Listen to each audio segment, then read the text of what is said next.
दोस्तों आज टॉप 25 झारखंड के प्रश्नों को पढ़ने वाले हैं। ये प्रश्न आपके आने वाले एग्जाम जैसे झारखंड उत्पाद सिपाही और झारखंड कक्षपाल के लिए बहुत ज्यादा महत्वपूर्ण होने वाला है, तो ध्यान से पढ़िएगा। तो चलिए शुरू करते हैं।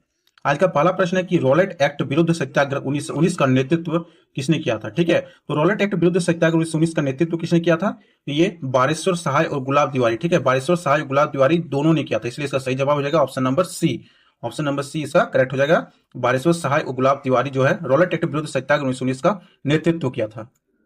अगला प्रश्न को देखेंगे कि उलगुलान महाविद्रोह किससे जुड़ा था। ठीक है, तो उलगुलान महाविद्रोह जो है वो किससे जुड़ा था? तो बिरसा मुंडा से जुड़ा था। ऑप्शन नंबर सी इसका करेक्ट हो जाएगा।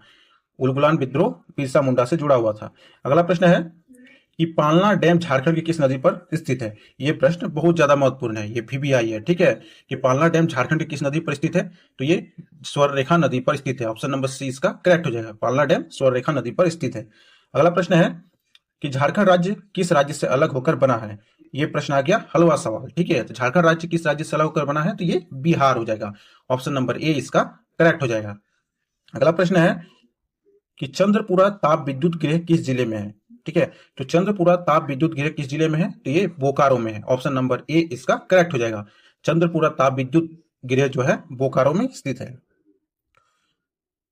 अगला प्रश्न है कि साम्राज्यवाद के विरुद्ध क्रांतिकारी पत्रकारिता करने वाला झारखंड का पहला पत्रकार कौन था। ठीक है, तो साम्राज्यवाद के विरुद्ध क्रांतिकारी पत्रकारिता करने वाला झारखंड का पहला पत्रकार कौन था? तो सखाराम गणेश देवस्कर। ऑप्शन नंबर ए इसका करेक्ट हो जाएगा। सखाराम गणेश देवस्कर जो है वो साम्राज्यवाद के विरुद्ध क्रांतिकारी पत्रकारिता करने वाला झारखंड का पहला पत्रकार था।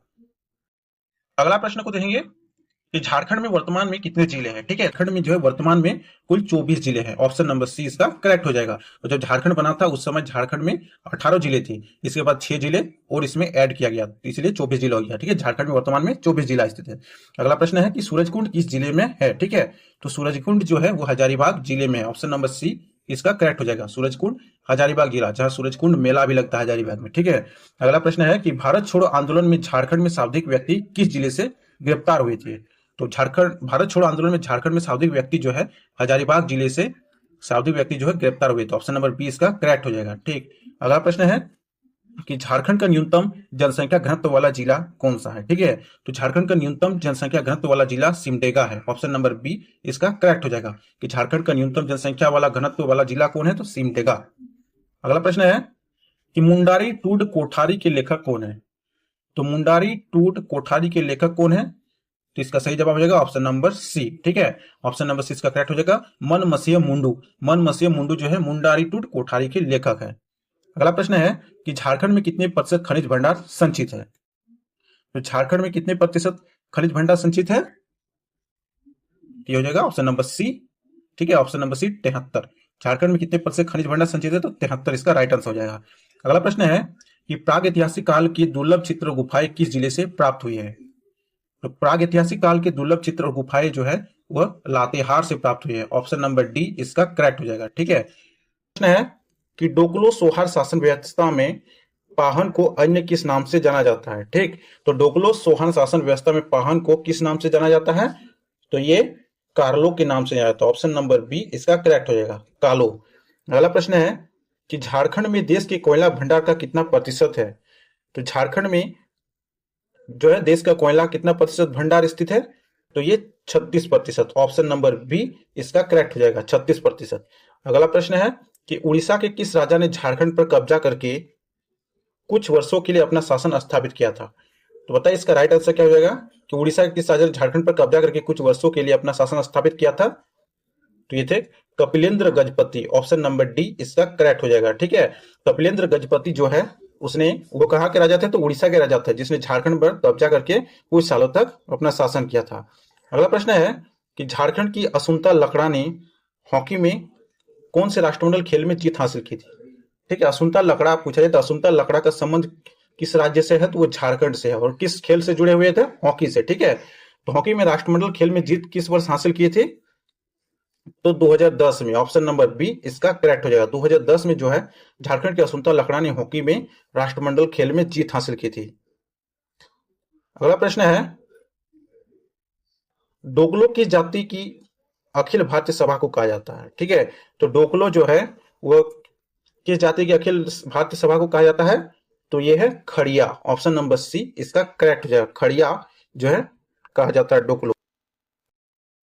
अगला प्रश्न है कि पतरातू थर्मल विद्युत शक्ति गृह किस देश के सहयोग से बना है? ठीक है, तो पतरातू थर्मल विद्युत शक्ति गृह जो है वह रूस के सहयोग से बना है। ऑप्शन नंबर ए इसका करेक्ट हो जाएगा। पतरातू थर्मल विद्युत शक्ति गृह रूस के सहयोग से बना है। अगला प्रश्न है कि भारत छोड़ो आंदोलन के दौरान किस स्थान पर आंदोलनकारियों ने समानांतर सरकार की स्थापना की थी? तो भारत छोड़ो आंदोलन के दौरान किस स्थान पर आंदोलनकारियों ने सरकार की स्थापना की थी? तो उसका करेक्ट हो जाएगा option number A Sarwan. Sarwan नामक स्थान पर जो है वो आंदोलनकारियों ने समानांतर सरकार की स्थापना की थी। अगला प्रश्न है कि निम्नलिखित में से कौन सा जिला पूर्णतः अनुसूचित जनजातियों के लिए आरक्षित है?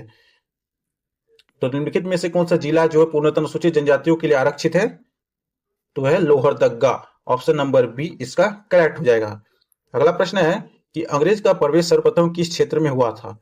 तो अंग्रेज का प्रवेश सर्वप्रथम किस क्षेत्र में हुआ था? तो वह है सिंहभूम। ऑप्शन नंबर ए इसका करेक्ट होगा। अगला प्रश्न है कि घटवाल विद्रोह कब हुआ? तो घटवाल विद्रोह कब हुआ? तो ऑप्शन नंबर ए इसका करेक्ट होगा 1772 से 73। ठीक है, 1772 से 73 में घटवाल विद्रोह हुआ था। अगला प्रश्न है किस वर्ष भारत की शासन व्यवस्था ईस्ट इंडिया कंपनी से ब्रिटिश महारानी विक्टोरिया के हाथ में चली गई? तो वो कौन सा वर्ष था जिस वर्ष में जो है भारत का शासन व्यवस्था जो है ईस्ट इंडिया कंपनी से ब्रिटिश महारानी विक्टोरिया के हाथों में चली गई थी? तो इसका राइट आंसर क्या हो जाएगा? 1858। ठीक है, ऑप्शन नंबर बी इसका करेक्ट हो जाएगा। 1858 का जो शासन अधिनियम था उसमें जो है भारत का शासन व्यवस्था ब्रिटिश महारानी विक्टोरिया के हाथों में चली गई थी। दोस्तों ये थे आज के हमारे टॉप 25 महत्वपूर्ण प्रश्न। कितने प्रश्नों का आपने सही जवाब दिया है कमेंट में बताइएगा। अगर आप इस वीडियो में नए हैं तो वीडियो को लाइक और चैनल को सब्सक्राइब कर लीजिएगा। तो मिलते हैं अगले वीडियो में।